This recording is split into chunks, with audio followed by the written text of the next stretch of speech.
తాకట్లో ఉన్న మీ బంగారాన్ని విడిపించి ఆ రోజు ఆన్లైన్ రేటుకి కొంటాం. Sharma gold company.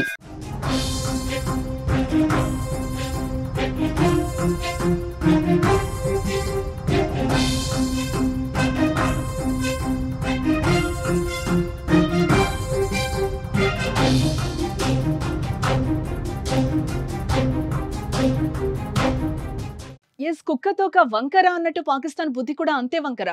అబద్ధాలు, మాట మీద నిలబడకపోవడం, కుట్రలు, కుతంత్రాలు ఇవే పాక్ నైజం. సీజ్ ఫైర్ తర్వాత ఆ దేశం ప్రగల్భాలు, కారుకూతలు చూస్తుంటే నవ్వు వస్తోంది. యుద్ధం గెలిచామని ఆ దేశ ప్రధాని ప్రకటించుకోగా పాక్ ప్రజలు సంబరపడిపోయారు. ఇప్పుడు ఏకంగా పాకిస్తాన్ ఆర్మీ ప్రతినిధి అహ్మద్ అరీఫ్ భారీగా డైలాగ్స్ కొడుతున్నాడు. సీజ్ ఫైర్ కోసం పాకిస్తాన్ అభ్యర్థించలేదని ఇండియానే బ్రతిమాలిందంటూ ప్రగల్భాలు పలుకుతున్నాడు.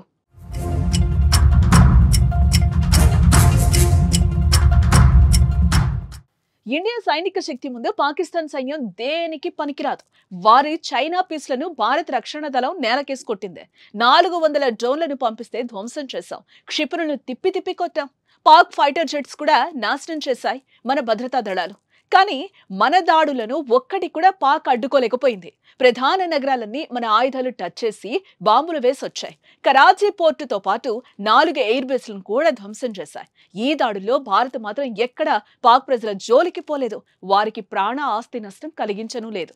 కానీ పాకిస్తాన్ మాత్రం అమాయక ప్రజలే టార్గెట్ గా దాడులు చేసింది.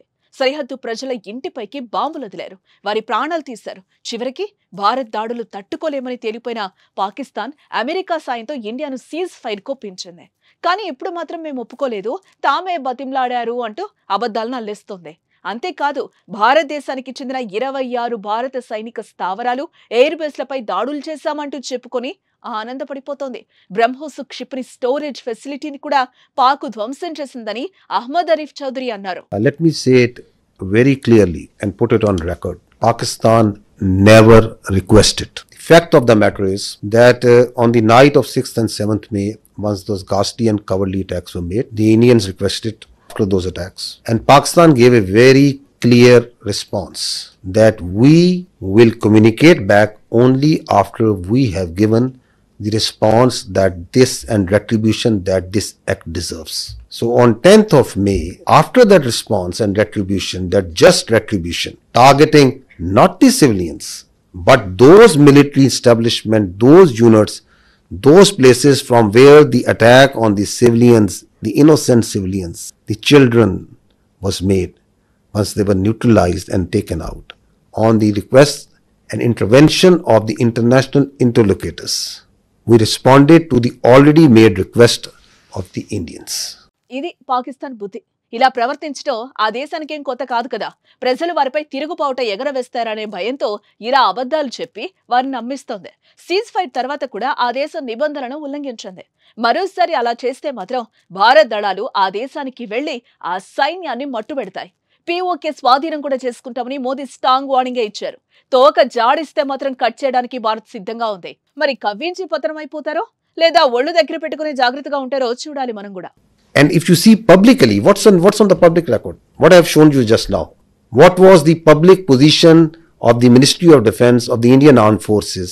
Who was asking for non-escalation once the just retribution of Pakistan Armed Forces have gone?